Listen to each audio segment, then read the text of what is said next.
کیا ہماری life style صحیح نہیں ہے یا کوئی جینیٹک ہے یا فیملی ہسٹری ہے یا جو خواتین میں اور بھی بہت ساری سمٹمز رسک فیکٹرز ہوتے ہیں وہ بھی وجوہات ہو سکتی ہیں. تو جہاں کا کینسر ہے اس کے حساب سے وہ اس کا رسک فیکٹر یا کاز ہوتا ہے. یہ کسی بھی جسم کے اندر تو اس کا الگ الگ ہوتا ہے. بالکل سب جگہ. اچھا اس وقت ہمارے معاشرے میں یا ہمارے ملک میں سب سے زیادہ کینسر کون سا ہے؟ ہمارے ملک میں دیکھیں ویسٹرن ورلڈ کی بات کریں تو وہاں پر بھی بریسٹ کینسر بہت کامن ہے, لیکن اگر ہم پاکستان کی بات کریں تو اس وقت انفارچونیٹلی پورے ایشیا میں جو سب سے زیادہ پائے جانے والا بریسٹ کینسر اوور آل اگر بات کی جائے تو وہ پاکستان میں ہے. اور کینسر اس کے علاوہ اور کون سی کینسر؟ اس کے علاوہ کینسر جو ہمارے پاکستان میں پائے جاتے ہیں وہ نمبر 2 پہ آتا ہے ہمارا head and neck cancer, oral cancer کی تعداد ہے. ویسٹرن ورلڈ میں اس کی تعداد 2 to 3% ہے, بس اس سے زیادہ انسیڈنس نہیں ہے, لیکن پاکستان میں اس کا انسیڈنس بہت زیادہ ہے. بریسٹ کینسر ہے, اورل کینسر ہے, اور کون سا؟ اس کے علاوہ ہمارے لنگ کینسرز ہیں, اور پھر ہمارے جی آئی کے کینسرز اب بہت زیادہ تیزی سے بڑھنے شروع ہو گئے ہیں. خواتین کی بات کریں تو بریسٹ کینسر کے بعد گائنیکولوجیکل کینسرز بہت تیزی سے بڑھنا شروع ہو گئے ہیں. تو یہ 4-5 کینسرز جو ہیں یہ ہمارے ملک میں بہت زیادہ. اچھا جب آپ اورل یا منہ کی کینسر کی یا گلے کی کینسر, اس کا ریزن کیا ہے؟ کوئی نشہ ہے؟ بالکل اورل کینسرز, یہی میں نے بتایا کہ ویسٹرن ورلڈ اور ہمارے ملک کی بات کی جائے تو ویسٹرن ورلڈ میں اس کا ریزن ہے وائرس, ٹھیک ہے, اس کی وجہ سے ہوتا ہے, اسی لیے وہاں کی پرسنٹیج بس 1 سے 2% ہے. لیکن اگر پاکستان کی بات کریں تو پاکستان کے اندر اس وقت یہ سارا موڈیفائنگ ایجنٹس ہیں.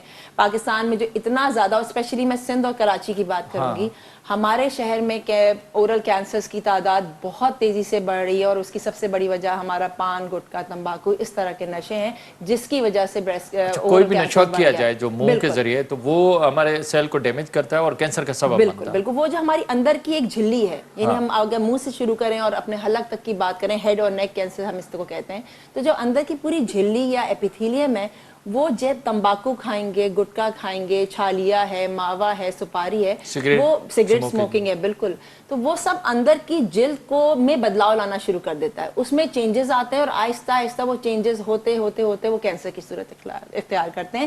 اور پہلا سمٹم جو اس کا ہوتا ہے وہ آپ کا, یعنی آپ دیکھیں گے جو گٹکا پان کھانے والے لوگ ہیں ان کا منہ سکڑا ہوا ہوتا ہے, منہ اوپننگ بہت کم ہوتی ہے, کھل نہیں سکتا, تو وہ سمجھے وہ ایک علامت ہوتی ہے جو پہلے سے آپ کو انڈیکیٹ کر دیتی ہے کہ خدا نہ خواستہ اب اس میں کینسر کے چانسز زیادہ ہو گئے. اسے ہم اپنی ٹرم میں فائبروسس کہتے ہیں کہ وہ منہ نہیں کھل پا رہا ہوتا اس میں. اچھا مطلب یہ ہے. اور لنگس کا بھی ہمارے نشے سے, سگریٹ سے, بالکل بالکل بہت ہے. اسموکنگ ہے, الکوہول ہے, سب سے بڑا فیکٹر ہی اسموکنگ ہے, اور ہمارے یہاں اسموکنگ آپ کو پتہ ہے کتنی عام ہے, تو وہ ایک بہت بڑا فیکٹر ہے. اچھا جو ہم آتے ہیں تھوڑا بریسٹ کینسر پہ آتے ہیں, کہ اگر بریسٹ کینسر کا کیا ریزن ہے؟ کوئی چوٹ لگ جاتی ہے بریسٹ میں, یا بس خود نیچرلی سیل جو ہے وہ خود ہی نافرمان ہونا شروع ہو جاتا ہے؟ انفارچونیٹلی کچھ کازز ایسے ہیں جو ہماری اپنی کوتاہیوں کی وجہ سے ہیں, اور کچھ کازز ایسے ہیں جو ہمارے اختیار میں نہیں ہیں. اس کو ہم موڈیفائبل اور نان موڈیفائبل فیکٹرز کے حساب سے کرتے ہیں. ہم موڈیفائبل فیکٹرز کی بات کریں تو سب سے پہلے ہماری ڈائٹ, غذا اچھی نہیں ہے. غذا پہ ضرور بات اور کریں گے. غذا کی بات میں کروں تو وہ صرف بریسٹ کینسر کے لیے نہیں ہے, ہر قسم کے کینسر اور ہر قسم کی بیماری جو ہے اس وقت جو ہمارا مین کاز ہے وہ ہماری ڈائٹ اچھی نہیں ہے. ہم فاسٹ فوڈ پہ آ گئے ہیں, آئلی چکنائی والا کھانا, مرچ مسالوں والا کھانا. آپ دیکھیں ہر گلی کوچے میں ہمیں ریسٹورنٹس مل رہے ہوتے ہیں, اور وہاں پر ہم اتنا فیٹی, اتنا فاسٹ فوڈ لے رہے ہوتے ہیں وہ کہ کہیں نہ کہیں وہ ہماری صحت پہ اثر انداز کرتا ہے. اس سے کیا ہوتا ہے؟ اس سے ہوتا ہے اوبیسٹی. تو اوبیسٹی ایک بہت بڑا فیکٹر ہے بریسٹ کینسر کے ہونے کے لیے, ایک کاز ایک بہت بڑا. اوبیسٹی یعنی جو لوگ موٹے ہیں, زیادہ جن میں فیٹ ہے, ان میں کینسر ہونے کے چانسز بہت زیادہ ہیں.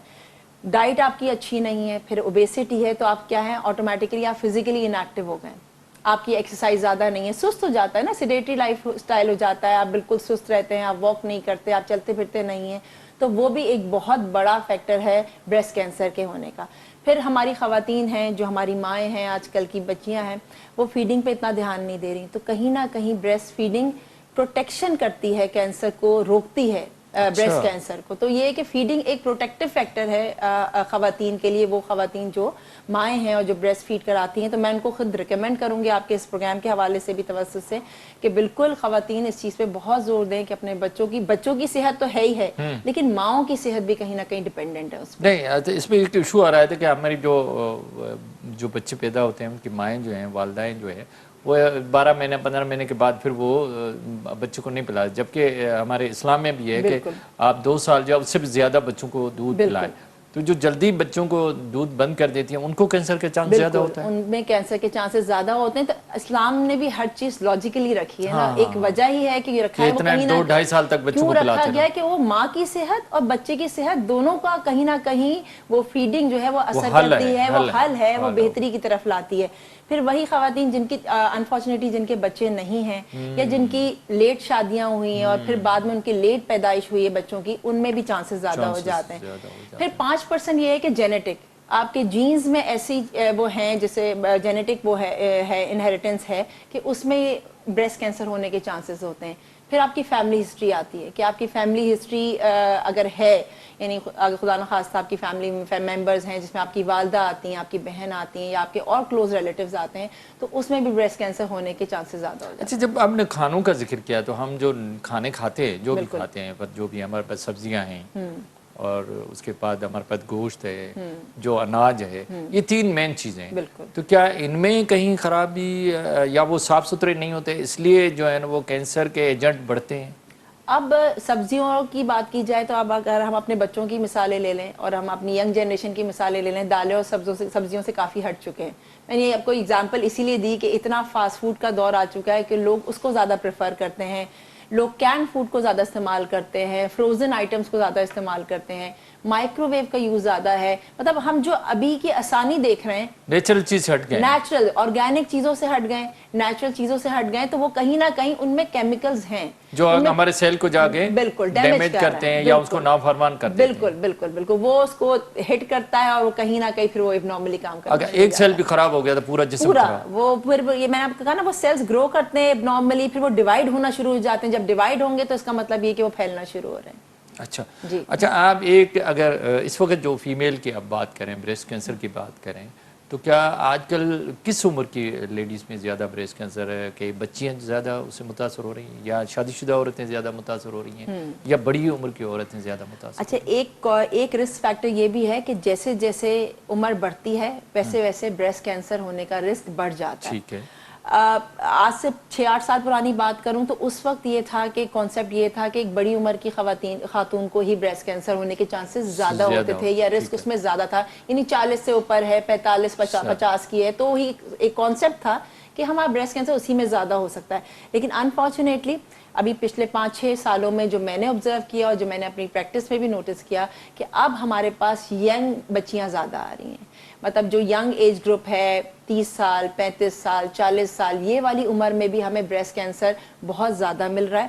اور انفارچونیٹلی اس عمر میں جو ہمیں کینسر مل رہا ہے وہ بہت اگریسو ہے. اچھا, وہ ریزن اس کا یہی ہے کہ دیکھیں جب آپ ینگ ایج میں ہوتے ہیں تو آپ کے سیل ایکٹیو ہوتے ہیں نا, ینگ ہوتے ہیں, وہ تیزی سے ڈیوائڈ ہوتے ہیں, وہ تیزی سے گرو کرتے ہیں. ابھی آپ بڑھاپے کی ایگزامپل لے لیں, جو اولڈ ایج فیمیل ہوگی یا میل ہوگا, اس میں کیا ہوتا ہے, اس میں سیل ایجنگ پروسیس میں ہوتا ہے, ایکٹیو نہیں ہوتے. اچھا, کیا دوسرا اس میں پورشن ہے کہ شادی شدہ عورتیں جو ہے ان کو زیادہ کینسر ہو رہا ہے یا بغیر شادی شدہ بچوں کو بھی کینسر ہو سکتا ہے بریسٹ کینسر؟ بالکل ہو سکتا ہے, بالکل. میں نے آپ کو یہی بتایا کہ پہلے جو ہمارے پاس کانسیپٹ تھا وہ یہ تھا کہ اولڈ ایج میں ہو رہا ہے. دیکھیے شادی شدہ ہونا بھی کہیں نہ کہیں ایک بہتر, میں نے آپ کو جب رسک فیکٹرز میں بتایا کہ جن کے بچے نہیں ہیں اور جن کی لیٹ شادیاں ہوئی ہیں تو وہ ایک رسک ہے. اچھا, ان کو رسک ہے کہ وہ رسک ہے. اور جو ارلی جن کی شادیاں ہوئی ہیں, جن کے ارلی بچے ہوئے ہیں جلدی عمر میں 20-22 سال کی 25 سال کی عمر میں جن کے بچے ہو گئے, ان میں رسک کم ہو جاتا ہے. اچھا, ان میں کم. جی بالکل. اچھا, مگر اگر کسی بچے کی شادی نہیں ہے تو بھی کینسر ہو سکتا ہے, پاسبل ہے؟ بالکل, کیونکہ وہ نلی پیرا ہے, یعنی اس کے کوئی بچے نہیں ہوئے ہوئے, تو اس میں چانسز بڑھ گئے. کیا بریسٹ کینسر میں ہارمون کا کوئی رول ہے؟ جو ہمارے جسم کے ہارمون ہے, میل ہارمون فیمیل ہارمون سے, کیا ان کے بڑھنے کم ہونے سے بھی کینسر کا کوئی رول ہے؟ بالکل. ہارمون, ہمارے ایسٹروجن ہارمون, اب تو خیر لوگوں کو کافی اس بارے میں پتا ہے کہ ہارمونل امبیلنسز کی وجہ سے بھی کہیں نہ کہیں ہارمون کا جب بیلنس ہماری باڈی میں خراب ہو جاتا ہے تو وہ بریسٹ کینسر کے رسک کو بڑھا دیتا ہے. تو یہ جو ہارمونل ریپلیسمنٹ تھیراپیز لی جاتی ہیں جو مینوپاز کے بعد لی جاتی ہیں, جو خواتین لیتی ہیں, اس میں کیا ہوتا ہے, ہارمونل ایجنٹس ہوتے ہیں, ایسٹروجن ہوتا ہے, پروجسٹرون ہوتا ہے, تو یہ بھی رسک کو بڑھاتا ہے. پھر وہ خواتین جو وقفے کے لیے دوائیاں لے رہی ہیں, پلز لے رہی ہیں, اس میں بھی ہارمون ہے, وہ ڈسٹرب کرنے پڑتے ہیں. وہ جو لے رہی ہوتی ہیں اگر وہ بہت لمبے عرصے کے لیے لیں تو وہ بھی ایک بہت بڑا رسک فیکٹر ہے. تو خواتین کو کوشش کرنی چاہیے کہ اگر وہ وقفے کے لیے کوئی ایسی پلز لے رہی ہیں تو اس میں بہت لمبے عرصے کے لیے نہ لیں.